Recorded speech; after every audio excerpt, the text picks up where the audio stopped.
welcome back to another video. In this video, we will be covering the topic of the chronological order of Star Wars The Clone Wars. Please note, there will be spoilers for The Bad Batch Show and the Brotherhood novel.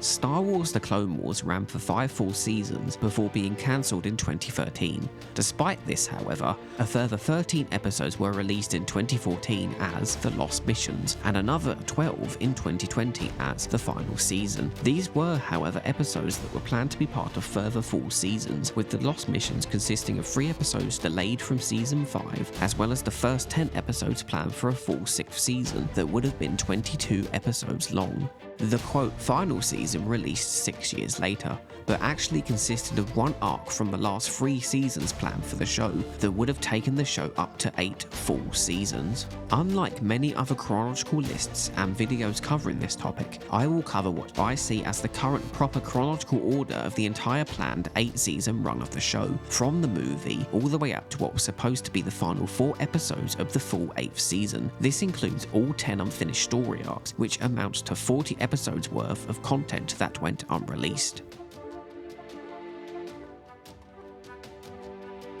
As The Clone Wars was created before the 2014 introduction of Legends, it seems that some of the events from the 2D Clone Wars seem to be counted as having happened. This would explain why the show skips over stuff shown in that one, like the first duel between Ventress and Anakin, as well as stuff like Anakin being knighted. With the 2014 introduction of Legends, however, this has brought into question those events. Material released since has confirmed some of these events, including Dooku finding Ventress in the arena on Rat-Attack and the Battle of Moonalist. Mike Chen, author of the Brotherhood novel, confirmed on Twitter that his novel brought elements including the duel between Grievous and Ki-Adi-Mundi, as well as Mace Windu on Dantooine, into the current canon as well. Further to this, he also vaguely confirmed the duel between Ventress and Anakin on Yavin 4 happened, but that due to the dark rainy visibility and how quick the events were at the time, Anakin didn't fully see it was Ventress, thinking she didn't survive, and he just defeated another of Dooku's minions. Alongside this, the mission to Cato Neimoidia, where Obi-Wan and Anakin first meet Ventress directly, happens pre the Clone Wars show, as is the setting of the Brotherhood novel itself. I personally see the Clone Wars as 3 major acts. We start the first act of the show with the Battle of Christophsis story arc. This is set over the course of the 3 episodes Cat and Mouse, The Hidden Enemy, and The New Padawan. The third part of this arc was originally meant to be a standalone episode before later on becoming the first 22 minutes of the Clone Wars movie. Moving on to the main plot of the Clone Wars movie, we have the Castle trilogy consisting of Castle of Deception, Castle of Doom, and Castle of Salvation, depicting the Battle of Teth, with these 3 parts also originally being planned as 3 separate episodes within the show itself. After the movie, we start the Domino Squad arc, which has its episodes split between other story arcs, with its first episode jumping all the way forward to Season 3, Episode 1, with Clone Cadets. We then move to the 3rd episode of the 3rd season, Supply Lines, which acts as a prequel to Season 1, Episode 1, Ambush, giving us the first 2-part story arc, which is about convincing the Toydarians to join the Republic. These 2 episodes act as a prelude to the upcoming Ryloth arc.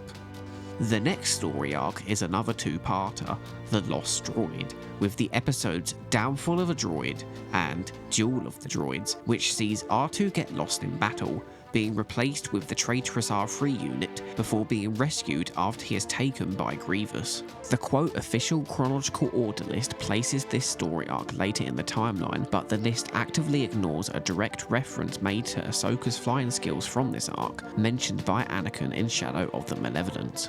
Speaking of the Malevolence arc, that one is up next, with it going back to the 3-part structure that this show seemed to favour at this point in its development, with the episodes Rising Malevolence, Shadow of Malevolence, and Destroy Malevolence forming its story.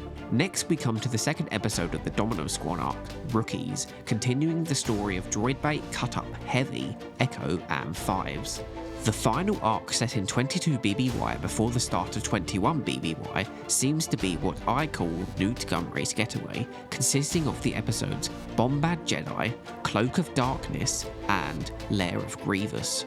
We are introduced to the notorious Hondo Ohnaka with the Floran Pirates arc that sees Dooku captured and Jar Jar become the Gungan General.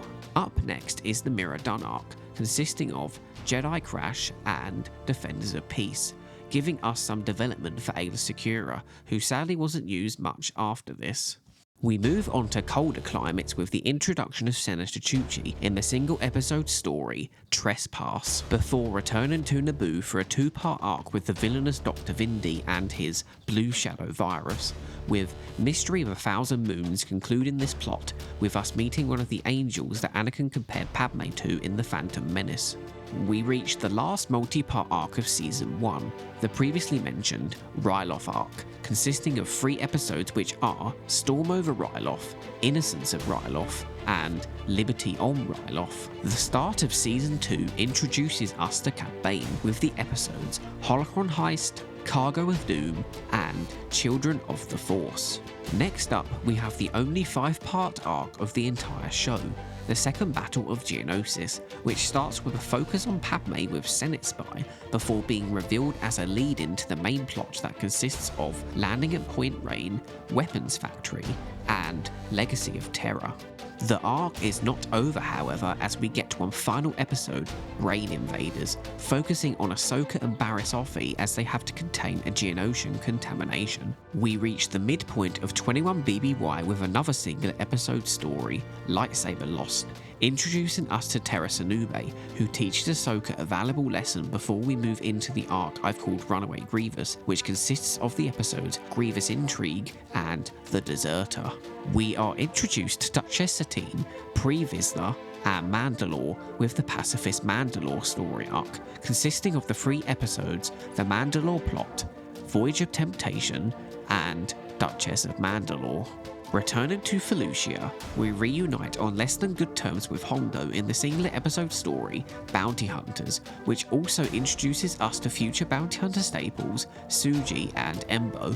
While the quote-unquote official chronological order puts this episode earlier, it fits better close to its broadcast order. Some more time has passed between this episode and Holocron Heist that depicts a battle on Felucia, thus allowing more time for that conflict to subside. We return to the 2-episode arc structure with The Zillo Beast and The Zillo Beast Strikes Back, a story that infamously ends with hints towards future uses for the Zillo Beast, only for it to go unused when plans for the show most likely changed, though the Bad Batch show eventually followed up on this plot thread over a decade later in real time. The focus returns back to Pantora and Senator Chuchi, with what was once planned as a prequel to Trespass now turned unrelated sequel story, Spear of Influence, fleshing out some more background characters seen in Revenge of the Sith. The reintroduction of Boba Fett starts here with the 3-part finale to Season 2, consisting of Death Trap, R2 Come Home, and Lethal Trackdown. We finally reach the first multiple-part Season 3 arc with a follow-up story on Mandalore. Padme and Satine team up in Corruption and inspire Satine's nephew Corky with the help of Ahsoka in The Academy. Assassin starts a 4-part arc focused around Zero the Hutt, before we get the final part of the Domino Squad arc with ARC Troopers, featuring 99's sad sacrifice. We return to the Zero arc with its 3 remaining episodes, Evil Plans, Season 1's final chronological episode Hostage Crisis, and The Hunt for Zero, ending Zero the Hutt's story. Act 1 of the war comes to an end with the Political Pursuit arc, with heroes on both sides, Pursuit of Peace, and the last chronological Season 2 episode, Senate Murders. As we start Act 2, the show overall gets darker, with story arcs now mostly taking place chronologically and releasing all their parts together. 20 BBY starts off with a bang as Dooku's betrayal of Ventress leads to us discovering her origins in the episodes Night Sisters, Monster, and Witches of the Mist, also introducing the Dathomirian Zabrak Savage Opress. Perhaps one of the most infamous arcs, The Mortis Gods, is up next, with the 3 episodes Overlords, Outerim Mortis and Ghosts of Mortis, expanding the show's scope of storytelling to include more lore about the Force. The next two arcs are very Ahsoka focused, as we see her learning from disobeying orders in The Citadel, which also introduces Tarkin into the show. The episode is followed by a counterattack and Citadel rescue, which seemingly shows the fate of Clone Trooper Echo. Ahsoka is forced to learn to survive on her own when she is kidnapped by Trandoshans in Padawan Lost and Wookiee Hunt, featuring everyone's favourite Wookiee, Chewbacca. The opening of Season 4 introduces us to Mon Cala, the water-world home of both Mon Calamari and the Quarren. When both species are at odds and on opposite sides, the CIS take advantage. These events taking place during the episodes Water War, Gungan Attack, and Prisoners. Next up is the two-part R2 and C-3PO arc that consists of Mercy Mission and Nomad droids, showing their ability to survive the craziest of situations. We come to Shadow Warrior. The Gungans prepare to attack Naboo, seemingly being disillusioned by the Republic. The reason it has been moved here is for it to take place after the previous arc, so there is some buffer time between when the Gungans help the Republic in the Battle of Mon Cala and when they get disillusioned. Originally, Shadow Warrior was meant to be the Season 4 opening episode, but was switched with the more climactic Battle of Mon Cala arc, but cannot be watched in that order anymore, as Tarpals was added into those episodes, now placing his death afterwards. We reach the middle point of 20 BBY with another notorious story arc, the Battle of Umbara, taking place over the course of the episodes Darkness on Umbara, The General, Plan of Descent, and Carnage of Krell. We see the clone's ability to follow orders tested when Pong Krell gives the 501st very bizarre instructions that become deadly. Anakin's patience is tested when he, Ahsoka, and Obi-Wan learn that a Togruta colony has disappeared during the episodes Kidnapped, Slaves of the Republic, and Escape from Kadavo, where they learn that the Zygerians with the backing of Dooku intend to restart the slave trade of old. The final single episode story, A Friend in Need, sees the introduction of Bo-Katan when Lux kidnaps Ahsoka and takes her to a Death Watch settlement on Karlak. As the show mostly settles into its 4-episode arc structure, we are presented with the undercover Obi-Wan arc. Across the episodes Deception, Friends and Enemies, The Box, and Crisis on Naboo, we see Obi-Wan take on the identity of Rako Hardeen when word of a plot to assassinate the Chancellor leaks to the Jedi. We reach the Season 4 finale with a return-focused Ventress before the rug is pulled out, revealing the return of Maul over the course of Massacre, Bounty, Brothers, and Revenge. Season 5 opens with the Battle of Onderon with a war on two fronts, Frontrunners, the Soft War, and Tipping Points, introducing us to Steela and Saw Gerrera. Next is the Banking Clan Crisis arc, featuring the return of Rush Clovis, taking place over the course of the episodes An Old Friend, The Rise of Clovis, and Crisis at the Heart. This arc is placed here as it was originally going to air in this slot, as well as featuring Obi-Wan talking about Satine in the present tense, implying that it was intended to take place before the upcoming Mandalore arc. This story is also the final 3-part story arc of the show. Returning back to Season 5, we continue with the 4-part Youngling arc, consisting of The Gathering, A Test of Strength, Bound for Rescue, and A Necessary Bond. As we reach the end of 20 BBY, we are introduced to D-Squad with the episodes Secret Weapons, A Sunny Day in the Void, Missing in Action, which introduces Clone Commando Gregor, and Point of No Return. The beginning of 19 BBY is marked when the Shadow Collective is formed with Revival, Eminence, Shades of Reason, and The Lawless. Savage is slain by Palpatine, but he has other uses for Maul. Ahsoka is framed for a crime she didn't commit in Sabotage, The Jedi Who Knew Too Much, To Catch a Jedi, and The Wrong Jedi, causing her to leave the Order. Fives investigates a conspiracy when Tup seemingly contracts a virus during the events of The Unknown, Conspiracy, Fugitive, and Orders, where Fives discovers that actually a much larger scheme is in motion. The Force-sensitive Bardottans are going missing, and it's up to the unlikely duo of Mace Windu and Jar Jar Binks to find the disappeared in the final 2-episode story arc. When the Jedi discover a piece of evidence relating back to Sifo Dyas's death, it sends Yoda on a journey across the episodes The Lost One, Voices, Destiny, and Sacrifice. This is the end of the Clone Wars' second act. For 6 years, this was the end of the show, with it being left 2/3 complete. While Yoda's journey was planned as the mid-season finale to Season 6, due to it essentially ending the show's second act, it worked better than most other arcs would as a potential ending to the show as a whole. Sadly, the majority of story arcs in the Clone Wars' third and final act have been left unfinished, with only 3 out of 13 of them being finished as part of the show itself. All of these story arcs now consist of 4 episodes each, with their core story beats all being counted as canon. This act of the Clone Wars would have most likely continued the show's trend of getting darker, as the war went on with seemingly no end in sight. As not all of these stories have been released, my order of when they take place in is subject to change. Based on when I made this video, the order I have chosen makes the most logical sense, but if these stories ever get finished on screen, I would not be surprised if the order is different, and as such certain details in them are not finalised. As 2 unfinished arcs included Ahsoka in their original plans, I have come up with a way to keep her in them that might not necessarily come true if the arcs are ever finished, though I personally hope they do keep her in them, as I personally believe they'd add more to her overall character within the final year of the war. I want to see these stories completed on screen, with one of the reasons being that it allows them to clarify the order they take place in. The 3 arcs that were later finished and released in 2020 were moved from their original planned chronological placements, and I have moved the rest around them to compensate that. We start the strand of untold stories with 4 episodes that consisted of the final part of young Boba Fett's Clone Wars journey.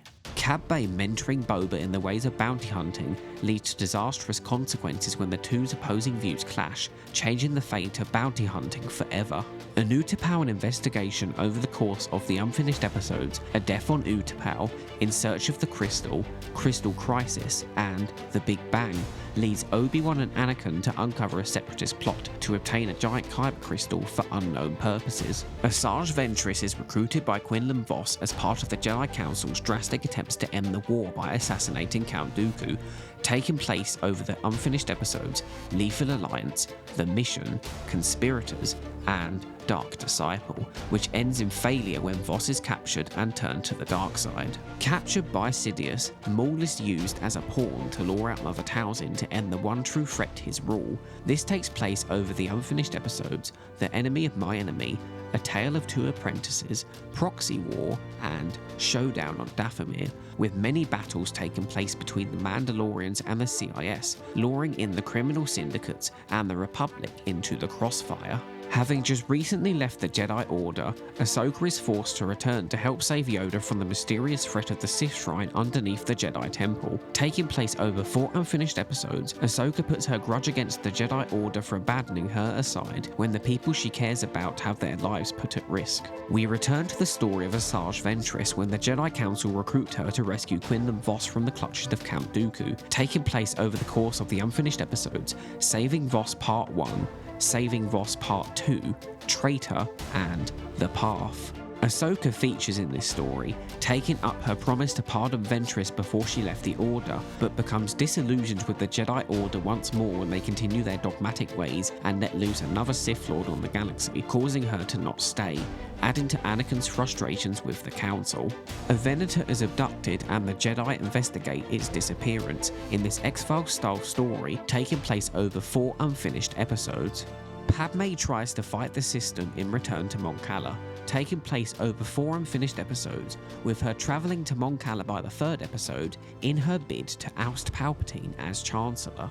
Ahsoka's walkabout takes place over 4 episodes released as part of the quote final season, with Gone with a Trace, Deal No Deal, Dangerous Debt, and Together Again, showing Ahsoka see firsthand what the war has done to regular citizens of the Republic. This story leads into the beginning of the Outerim Sieges. Clone Force 99, also known as the Bad Batch, helped Rex rescue a somehow still alive Echo in the 4-part story arc as part of the quote final season, consisting of the episodes The Bad Batch, A Distant Echo, On the Wings of Kiridax, and Unfinished Business. Another untold story consists of 4 unfinished episodes that depicts Yoda and the Bad Batch, with new recruit Echo helping the Wookiees fend off a Trandoshan separatist attack on their homeworld of Kashyyyk. We reach the last untold story where 4 unfinished episodes show the events of Rex and R2 getting caught up in conflict and stranded on a Ryloth moon. The final arc of the Clone Wars takes place concurrently with both Revenge of the Sith and the Battle of Coruscant seen in the 2D animated Clone Wars show. Another thing I see as being counted as somewhat canon, as Shaak Ti being the one to guard the Chancellor is specifically referenced.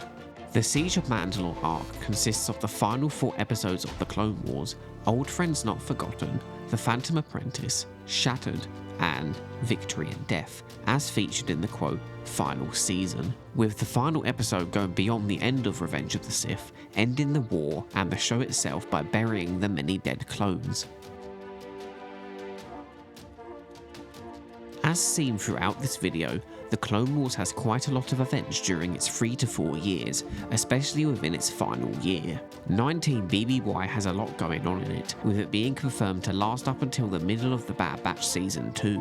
While the unfinished arcs add even more to 19 BBY, the franchise has enough wiggle room to fit all these events within it, showing that at the height of the war, so many major events happen so quickly after each other. It's also never been 100% clarified exactly how long a Star Wars year is, with that potentially even being a question that can't be answered because Star Wars has a galaxy full of different planets with different rotations. If I was to guess, the Republic would have had a system in place that denotes the capital of the galaxy, with this time frame having it as Coruscant, with the planet that denotes how long a year is. Going back to the start of the war, I find it sad that we don't have on-screen versions of things such as Anakin being knighted, or the first meeting between Ventress and Anakin or Obi-Wan that are fully canon. This is an area I would like potentially future animated shorts, like what we had with Tales of the Jedi and Empire, to fill in if possible. Hopefully one day all these stories will be able to be watched in full, with the 3rd act of the Clone Wars being completed in animation on screen in some form, which has the same vein as Tales of the Jedi and Empire of filling in important character gaps, but this will be on a larger scale with either continued seasons, a full-sized animated show, or animated Disney Plus 90-minute specials. I now have an active channel membership available. This will grant you exclusive perks like emojis in the comments, usernames listed in my outros, and updates to what's coming next posted exclusively for members in the community tab. But the best feature is you get 5 days early access to new videos, and you will be supporting me at the same time. To find out more, you can click the join button on my channel page. Thank you to anyone who considers becoming a channel member. Thank you for watching. Please see the video description below for interesting links, sources and credits. And if you enjoyed, please like, subscribe and comment. Until the next time, goodbye.